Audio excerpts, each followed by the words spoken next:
भारतवर्ष में जितने प्रतियोगी परीक्षा है उसमें पूछे जाने वाले प्रश्न और टॉपिक को हम लोग पढ़ेंगे। ठीक है, तो इतिहास किसे कहते हैं? तो अतीत के अध्ययन को इतिहास कहते हैं। इतिहास किसे कहते हैं? तो अतीत के अध्ययन को, जो बीत गया है उसके बारे में जो अध्ययन करते हैं हम लोग उसे इतिहास कहते हैं। ठीक है, तो इतिहास के जनक किसे कहते हैं? तो इतिहास के जनक हेरोडोटस को कहते हैं। किसको कहते हैं? हेरोडोटस को कहते हैं। किसको कहते हैं? हेरोडोटस को इतिहास का जनक कहते हैं। इतिहास को कितने खंडे बांट के हम लोग पढ़ते हैं? इतिहास को 3 खंडे बांट के पढ़ते हैं। कितने? 3। पहला क्या है? प्राग ऐतिहासिक काल, आदि ऐतिहासिक काल और ऐतिहासिक काल। पहला क्या है? प्राग ऐतिहासिक काल। तो प्राग ऐतिहासिक काल में हम लोग पाषाण काल को रखते हैं। किसको? पाषाण काल को। यह इतिहास का पहला काल होगा। इतिहास का पहला काल होगा। कौन है हमारा?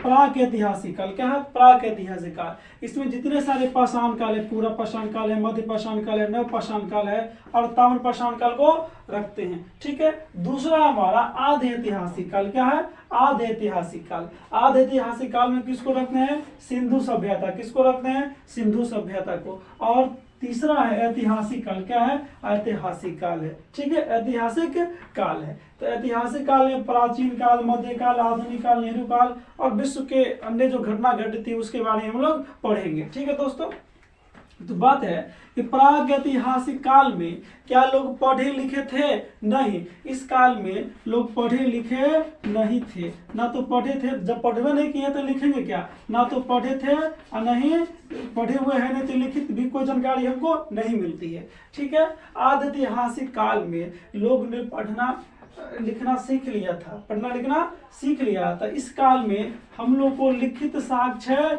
मिला है, लिखित साक्ष्य मिला है, लेकिन पढ़ा नहीं जा सका है, पढ़ा नहीं जा सका है। और ऐतिहासिक काल में, ठीक है, हमको लिखित जानकारी मिली है, लिखित जानकारी मिली है जिसे पढ़ा जा सका है, जिसे पढ़ा जा सका है। ठीक है, तो आइए हम लोग देखते हैं प्राग ऐतिहासिक काल। क्या देखते हैं? प्राग ऐतिहासिक काल। ठीक है, ठीक है दोस्तों, तो प्राग ऐतिहासिक काल को हम लोग पाषाण काल कहते हैं। इसको 4 भाग में बांटे थे। कितने भाग में बांटे थे? 4 भाग में। ठीक है, तो प्राग ऐतिहासिक काल या पाषाण काल किसे कहते हैं? तो वह समय जब मानव पत्थर के औजार एवं हथियार का उपयोग करता था उसे हम लोग पाषाण काल कहते हैं। क्या कहते हैं? करता था, पाषाण काल कहलाता है। ठीक है, इसकी जानकारी पुरातात्विक साक्ष्यों से मिलती है। किससे मिलती है? पुरातात्विक साक्ष्यों से मिलती है। ठीक है, इसकी जब खुदाई हुई तो जमीन के नीचे जो पुरातात्विक साक्ष्य मिला है उससे हमें इसकी जानकारी मिलती है। तो पूरा पाषाण काल का पहला क्या हमारा? पूरा पाषाण काल। क्या है? पूरा पाषाण काल। प्राग ऐतिहासिक काल को 4 भाग में बांटते हैं। पहला क्या था? पूरा पाषाण काल। यह इतिहास का सबसे प्रारंभिक समय था। इतिहास का सबसे प्रारंभिक समय कौन था? पूरा पाषाण काल था। इस समय के मानव को आदि मानव कहते हैं। क्या कहते हैं? आदि मानव। किस समय के मानव को आदि मानव कहते हैं? तो पूरा पाषाण काल के समय के मानव को आदि मानव कहते हैं। इस समय के मानव खाना बदोश थे। क्या थे? खाना बदोश थे। सिर्फ उसको खाने से मतलब रहता था। ठीक, जैसे भी पशु को रहता है, भैंस को, गाय को, सिर्फ उसका पेट भर खाना मिल गया आराम से, तो उसी को हम लोग क्या कहते हैं? खाना बदोश। क्या कहते हैं? खाना बदोश। इस समय सबसे बड़ी उपलब्धि आग की खोज थी। क्या थी दोस्तों? आग की खोज थी। आग की खोज कब हुई? तो पूरा पाषाण काल में हुई। कब हुई? पूरा पाषाण काल में हुई। ठीक है, अब देखते हैं मध्य पाषाण काल। क्या देखते हैं? मध्य पाषाण काल। यह पूरा पाषाण काल के बाद का काल था। मध्य पाषाण काल क्या था? तो पूरा पाषाण के काल के बाद वाला काल था। इस समय मानव के हथियार का रूप क्या हो गया? थोड़ा छोटा हो गया। क्या हो गया? छोटा हो गया। और इस समय की उपलब्धि थी कि इन लोगों ने अंत्योष्टि कार्य करना शुरू कर दिया। कौन सा कार्य? अंत्योष्टि। अंत्योष्टि मतलब अंतिम संस्कार।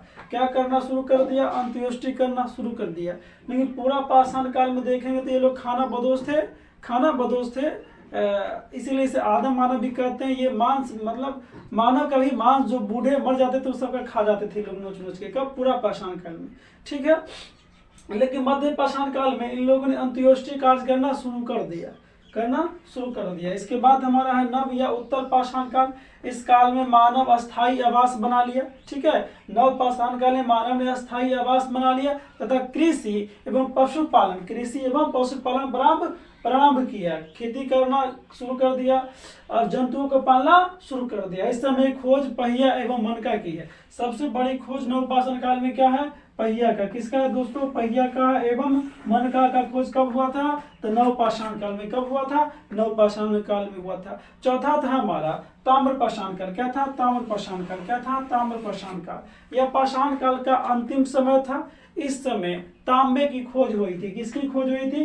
तांबे की खोज हुई थी, इसीलिए हम लोग इसे ताम्रपाषाण काल कहते हैं। जैसे तांबे का खोज हो गया तो कृषि करना क्या हो जाएगा? आसान हो जाएगा। तो औद्योगिकीकरण का क्या होगा? विस्तार होगा। क्या होगा? विस्तार होगा। जो हमें इसके बाद वाला काल जो था आदि ऐतिहासिक काल, जिसमें हम लोग सिंधु सभ्यता को पढ़ेंगे, उसमें देखने को मिलेगा। ठीक है दोस्तों, तो अगले वीडियो हम लोग बात करेंगे आदि ऐतिहासिक काल के बारे में। किसके बारे में? आदि ऐतिहासिक काल के अंदर जो सिंधु सभ्यता है उसमें हड़प्पा, मोहनजोदड़ो, लोथल जो सब जगह सब मिला है उसके बारे में पढ़ेंगे। अगर आपको हमारी वीडियो अच्छी लगी हो तो लाइक सब्सक्राइब करना ना भूलिएगा। ठीक है।